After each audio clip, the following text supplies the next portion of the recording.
when you do networking, what do you find effective in doing this stuff? How to connect with people? What do you see? What you found effective? Just like that. Yeah, that's a big question. It's massive. It's not one I can ask with specific words. So I might. This is another one I'm going to ramble a hell of a lot, probably, guys. But I would say, look, when it comes to networking, like if I want to zoom out on the concept of it, I want to understand what is like looking at somebody who is a successful networker, somebody that you see in the online space, or anybody that you've kind of like, celebrities or anything like that. Those that have really valuable networks, like those people, what is it that they're doing to enable them to have such great networks and great connections? And so, like, what really enables them to be very successful is, first of all, they don't really make anything about themselves and what they want, right? They go and approach the networking, with other people, making connections from a standpoint of serving others, right? So that's like the first thing to think about with networking. Of course, you're going to want something from the relationship. Everybody does with a lot of their relationships, right? We are inherently selfish, so we have those motives. That's normal.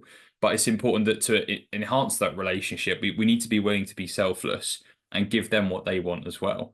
Because the more you can show of that, the more that somebody is able to trust you. It's it's a give and take, but you give, but you have no expectations of receiving, right? That's the way to do it. A lot of people sometimes, unfortunately, that they give something to somebody else and they might expect that they're going to get something in return, right? And then have those expectations upon someone. And that's what damages the relationship and what leads to people not having a great network and not having many great connections. So, like, what I focused on in my sales career is being able to just give to people, help people out, and I don't expect anything from them in return. Right. Obviously, as a business, you charge money for a service. So like that's a little bit different, but you're giving something like upfront and a lot of value that justifies that money as well. But starting an initial relationship, you don't want it to always start off that way unless you're recommended in that way by somebody else. It's like an already trusted relationship. But if you're building a relationship from somewhere really cold, then I'd want to go in and focus on building value, be very, very selfless and give. So that would be my first thing. What I'd also want to be, and Chris can obviously touch on this a hell of a lot more on his calls as well, is be very strategic with who you're building connections with, right? You don't just want to build a network just to have one for the sake of it, right? You need to be very strategic about who you want to connect with, who you feel is going to help you get to the level that you want to in your business and your career, right? And I've typically found that like in my sales career and I know that this is not always going to be accessible for everyone, but there's always ways to try and find a way to do it, is like paying to be part of networks. For example, you've invested money in order to be a part of this community. And as a result, you've got my support, you've got Chris's support, you've got our backing and our recommendation. So what you're doing is you're now gaining a solid network and you're getting our attention so that if any future roles come up and you're showing that you're a good performer and you're showing up well, we want to recommend you to other roles, right? So like that's what you're doing is you're paying to play, and that often gets you into really good circles. Like that's what I've been focusing on recently, is investing money into help from people to get into networks, right? So that's definitely something I would focus on if you can and be resourceful for it. But otherwise, you want to also focus on like how you can solve problems for others. Really think about as well like what problems you can solve, and it doesn't have to be always sales related. It could be anything. If a business owner really likes cars, right, and they have a collection of cars, and you're like amazing with mechanical stuff, and they've got a mechanical issue, message them and say, hey, so like, there's this part of the car you could maybe adjust that can help the performance be better or for it to work again. Just one example, right? But like think about all of the things that you're good at and how you can solve problems for other people.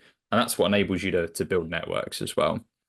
But like I say, being strategic with who you want to network with, getting a list of people who you feel are valuable that you want to be in a close relationship with, making sure you give to them, and then that benefits you in your career. So be strategic, and then from there have that selfless giving mentality.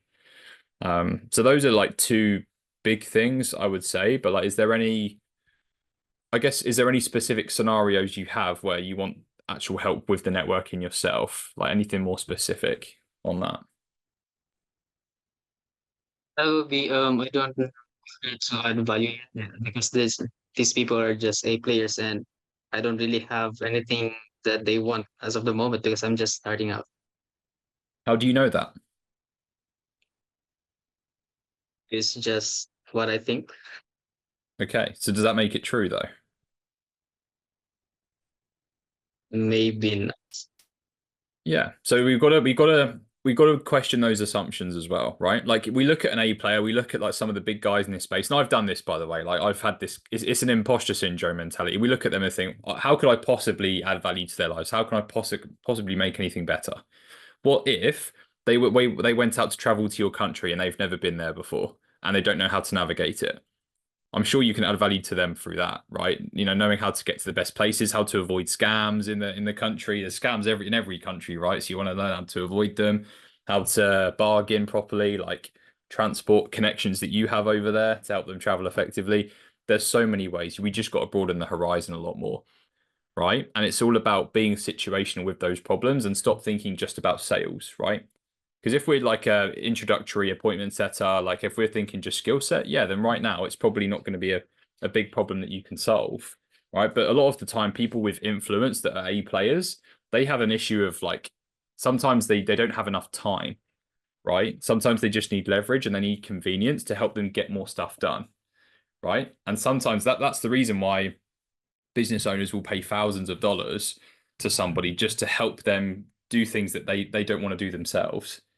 And it's crazy to think about. Like they could probably do it themselves, they could manage it all, they could do a lot of stuff, but just because they don't want the hassle of it, they will pay someone thousands of dollars to remove a task. That's why people get like assistants. I've come into an agency and I've built out all of the set of systems. They could have done it themselves, but I charged them thousands of dollars just to do that, right? Just because they didn't know. Well, first of all, they didn't know how to do it optimally, but they didn't want to go through the hassle of doing it themselves. So it's always just broadening your horizons, thinking outside of the box of just sales. And you realize you're a lot more valuable than you think, right? So like try and really challenge your mindset with that. I would say sit down, think about all the ways you can add value to people. And I would say don't make any of it about sales. Make it about any other thing you can help them with.